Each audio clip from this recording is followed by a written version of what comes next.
These are going up in Alberta. The number of people who can't make minimum payments or are behind on their payments is growing. Credit counselors and bankruptcy trustees are bracing for a flood of clients. If you're in serious debt trouble, Tony Tai reports on your options as he covers your assets. This Christmas may tip the scales for a lot of people. The average Albertan already carries at least $18,000 in debt. But add all those new bills and it may be too much for some to handle. Let's say we took... When you start missing payments, the creditors are calling, and you can't repay your debts, it's time to get professional help.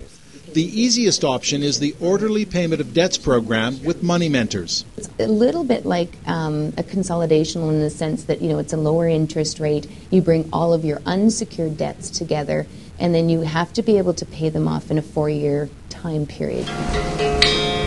John Persky started an OPD program a year ago facing a $20,000 debt.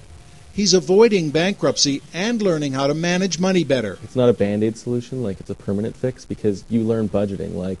You can't even get on the program if you don't have an approved budget. If credit counseling doesn't work, the next option is a consumer proposal.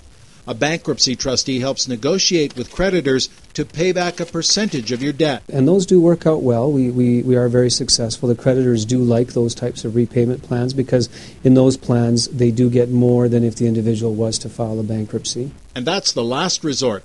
But contrary to popular belief, you don't lose everything if you file for bankruptcy. They are able to pay their rent or mortgage payments and then also their other expenses.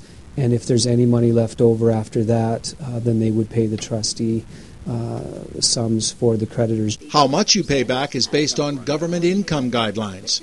Of course, each of these extreme measures puts your credit rating back to zero for up to 6 years. The best way to avoid it is to recognize and admit your debt problems before they tip the scale.